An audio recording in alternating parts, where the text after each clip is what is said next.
Olá, esse é o programa OAB Nacional, uma produção e realização da Ordem dos Advogados do Brasil. Aqui você fica por dentro das novidades da advocacia e dos últimos acontecimentos do Judiciário. Fique com a gente, já estamos no ar.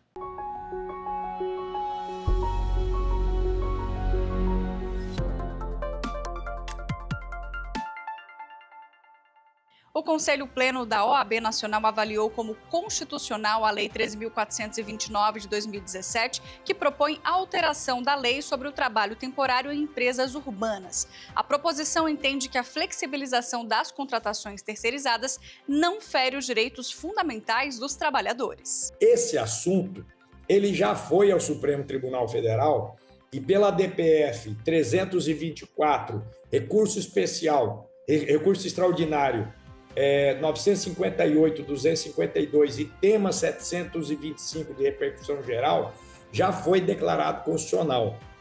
E aqui o parecer, presidente, é também absorvendo todas as razões que foram feitas pela Comissão Nacional de Sociedade de Advogados com relação à alteração dessa lei, que ampliou as possibilidades de terceirização, permitindo que empresas terceirizem tanto atividades meio quanto atividades fim, superando o entendimento da súmula 331 do Tribunal Superior do Trabalho. Então, como o Supremo já pacificou essa questão, a ordem aqui só está chancelando praticamente esse posicionamento para que a gente consolide internamente a posição da Ordem dos Advogados do Brasil, presidente. Era isso. Então, o final é entendendo pela constitucionalidade da Lei 13.429 de 2017. A Ordem aprovou também uma série de recomendações para orientar o uso da inteligência artificial generativa na prática jurídica. A medida estabelece diretrizes que promovam a ética e a responsabilidade no emprego dessas tecnologias. Aprovado um tema que nós estamos também sendo desafiados por conta do avanço dessa temática também na advocacia brasileira. O próprio texto da recomendação, ela já alerta para o nosso Código de Ética e Disciplina. Óbvio que sanção a gente não pode estabelecer, porque isso é matéria de reserva legal. Mas com relação ao alerta para os ditames éticos da nossa profissão, essa é a base central da recomendação. O presidente do Conselho Federal da OAB, Beto Simonetti, apresentou para a deputada Soraya Santos, na Câmara dos Deputados, um projeto de lei que assegura a indispensabilidade da advocacia em processos sobre pensão alimentícia. O encontro com a parlamentar faz parte das ações diretas da Ordem em prol das prerrogativas da advocacia e da garantia do acesso à justiça de toda a sociedade. Em entrevista ao site da OAB Nacional, Simonetti ressaltou a posição contrária do Conselho Federal em relação à decisão do STF sobre o tema. Para ele, abre aspas, a Ordem não vai medir esforços na luta para garantir a indispensabilidade do advogado à administração da justiça, conforme já determina o artigo 133 da Constituição. A entidade considera a dispensa da advocacia em ações de alimentos uma afronta aos princípios constitucionais essenciais, como a isonomia, o devido processo legal, a ampla defesa, o contraditório e o direito à defesa técnica. Fecha aspas. A Ordem dos Advogados do Brasil, através do Conselho Federal, apresentou no final do mês passado, junto à Câmara dos Deputados, uma minuta de um projeto de lei que assegura a indispensabilidade da advocacia em processos de alimentos. Isso se deu em razão da posição contrária da Ordem em relação a uma recente decisão do STF sobre o tema. A minuta do projeto de lei teve como base uma nota técnica emitida pela Comissão Nacional de Direito de Família da OAB, que reforçou a disposição constitucional do advogado enquanto indispensável à administração da justiça. Embora a medida possa parecer agilizar o processo e ampliar o acesso à justiça, como entendeu o STF, a ausência de um profissional qualificado, além de ocasionar uma defesa técnica deficitária, poderá também prejudicar sobremaneira as mulheres, que são o principal grupo a ajuizar tais ações de alimentos. A Comissão Especial de Proteção de Dados da OAB Nacional avançou nas discussões de pautas estratégicas e divulgou uma série de ações ainda para este ano. Entre as atividades está a produção de uma cartilha que orienta o cumprimento da Lei Geral de Proteção de Dados nos escritórios de advocacia. Veja só. A ideia do material é auxiliar escritórios de advocacia a adotarem uma prática responsável e garantir a conformidade com a legislação de maneira acessível e prática. A segunda edição do anuário e a elaboração de novos materiais orientativos reforçam o compromisso da comissão com a qualificação dos profissionais da advocacia em direito digital e proteção de dados, fortalecendo a segurança jurídica e a transparência no exercício da profissão. A partir de agora, o Clube de Serviços aos Advogados passa a se chamar Convênios Nacionais. O endereço para acesso é o novo site da Coordenação Nacional das Caixas de Assistência dos Advogados, que pode ser acessado também por meio do site da OAB. Confira. Você sabia que pode acessar o portal da CONCAD pelo site da Ordem dos Advogados do Brasil? Na página da OAB Nacional, basta clicar no ícone CONCAD, que fica no canto superior da tela, para se conectar ao novo site.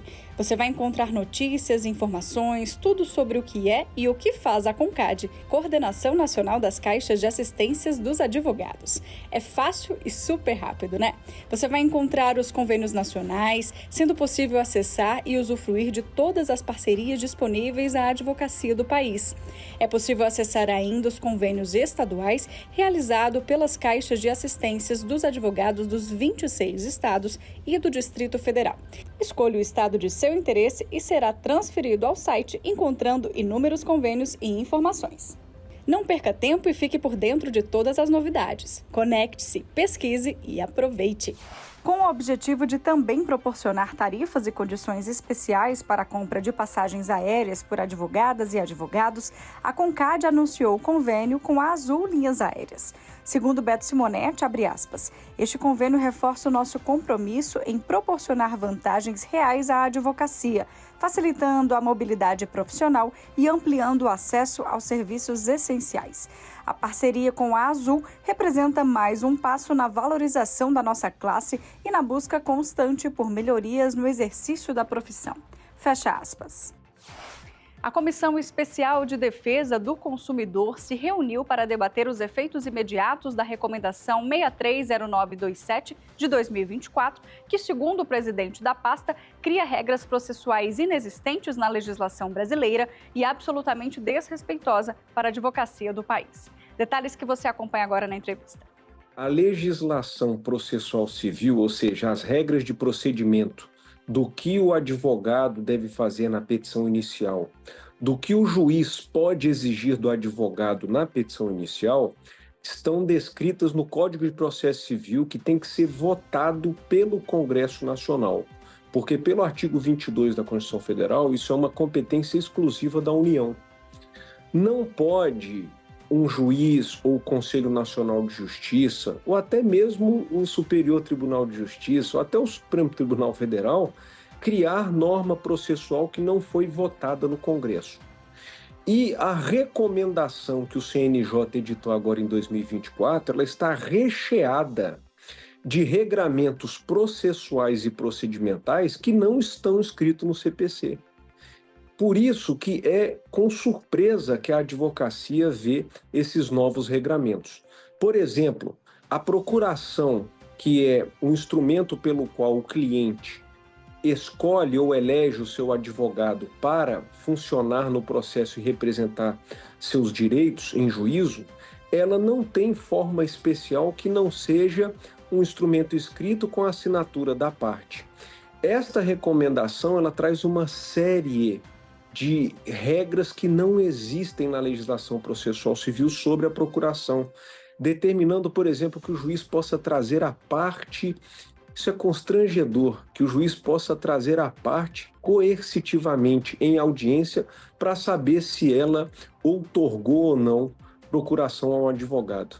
Isso é um absurdo. Eu nunca perguntei para o juiz se ele tinha título de faculdade de bacharel ou se ele tinha passado no concurso. E quando alguém pergunta para mim, advogado, se aquela parte no processo em que eu funciono me outorgou procuração, eu me sinto constrangido, porque isso é um desrespeito com a minha profissão.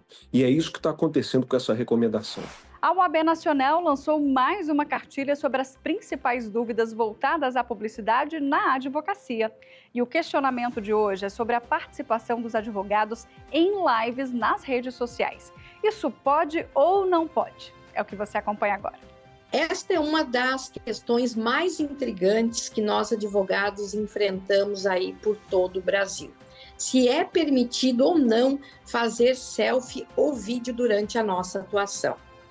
É importante ressaltar que a existência do provimento número 205, como também do nosso Código de Ética e do Estatuto da Advocacia, todos essas leis e provimentos, elas nasceram para regular o exercício da advocacia, não para proibir o exercício. Logo, é permitido a divulgação de imagem, vídeo ou áudio contendo a atuação profissional. Contudo, é importante que tomemos alguns cuidados na divulgação da nossa atuação profissional, principalmente em não fazer divulgação daquelas ações que são alcançadas pelo segredo de justiça.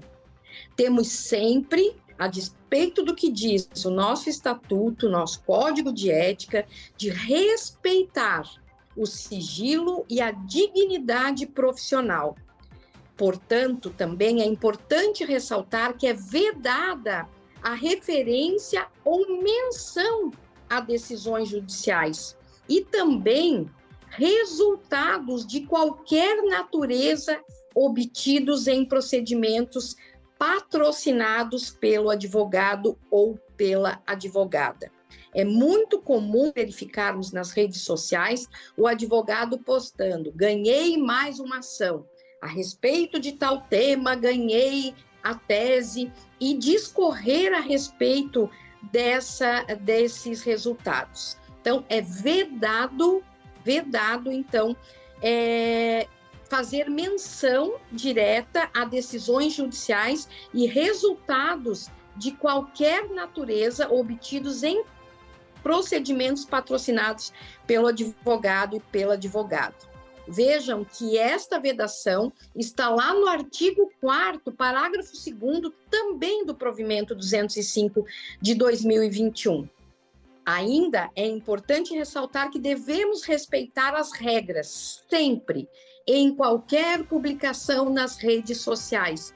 Temos que ter sempre sobriedade e descrição na divulgação dessas imagens e desse áudio, procurando evitar danças mirabolantes, procurando evitar frases de impacto. Temos que ter sobriedade e discrição na nossa atuação profissional. Agora nós vamos para um breve intervalo e voltamos na sequência com mais OAB Nacional para você. Não saia daí!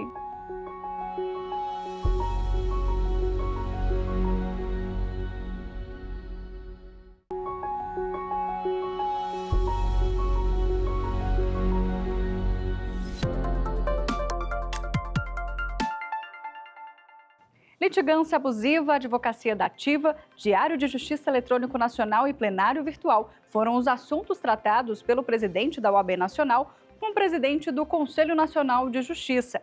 Na ocasião, a ordem reforçou o pedido encaminhado ao CNJ, solicitando a suspensão dos efeitos dos processos de interesse da advocacia e retorno do debate, apenas quando representantes da ordem voltassem a ocupar as cadeiras no Conselho, que estão à espera de deliberação e sabatina no Senado Federal.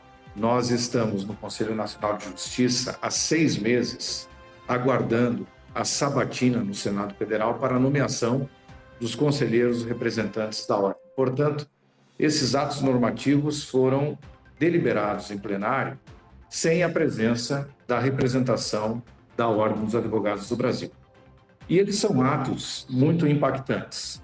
A recomendação relativa à litigância abusiva traz um elenco de 45 tipificações de situações que, na visão desta recomendação, poderiam caracterizar uma litigância abusiva. O problema é que essas tipificações são muito genéricas e, no entendimento da OAB, isso acaba por inviabilizar o acesso ao Poder Judiciário, por encarecer o custo das demandas. Tamanhas são as exigências que são feitas de forma genérica para o ajuizamento de algumas ações, e também traz morosidade, porque ao invés do processo andar e chegar ao final com a solução da pretensão, o advogado terá que cumprir essas exigências, e repito, muitas de caráter genérico, para que a sua petição inicial seja aceita.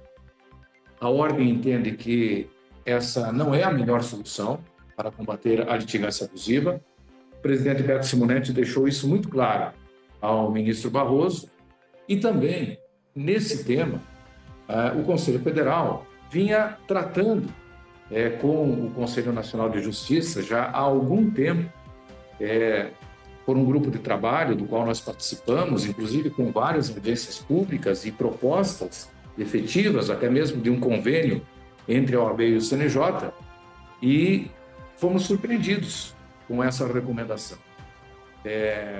Vale dizer aqui, e isso também foi destacado pelo presidente Beto Simonetti, que esses atos normativos, eles não se encontravam na pauta da sessão do dia 22. Eles foram trazidos extra pauta, sem qualquer possibilidade de análise prévia por parte do Conselho Federal, e foram aprovados em questão de segundos. Não houve sequer a leitura dos atos normativos na sessão. Nós entendemos que essas matérias são, como eu disse, de uma profundidade enorme para o exercício da advocacia e também para a prestação jurisdicional. Você sabe quem foi Luiz Gama e o que ele fez para ajudar a acabar com a escravidão? A Ordem dos Advogados do Brasil preparou um vídeo que te explica com detalhes quem foi este homem que estudou direito como autodidata e ajudou a libertar centenas de pessoas negras escravizadas. Um gigante da advocacia e da luta pela justiça e igualdade no Brasil. O Brasil foi o último país das Américas a abolir a escravidão. O que muitos livros de história não contavam até aqui é que essa conquista foi fruto de uma grande luta abolicionista e social, travada, por exemplo, por Luiz Gonzaga Pinto da Gama, conhecido como Luiz Gama, precursor oficial do abolicionismo brasileiro, o maior advogado de pessoas escravizadas no Brasil, poeta, jornalista e escritor. Luiz Gama foi um ex-escravizado que lutou e libertou centenas de pessoas que estavam naquela condição. E baseado na Lei 1831, que proibia o tráfico de escravizados, ele conseguiu libertar centenas delas. Autodidata, conquistou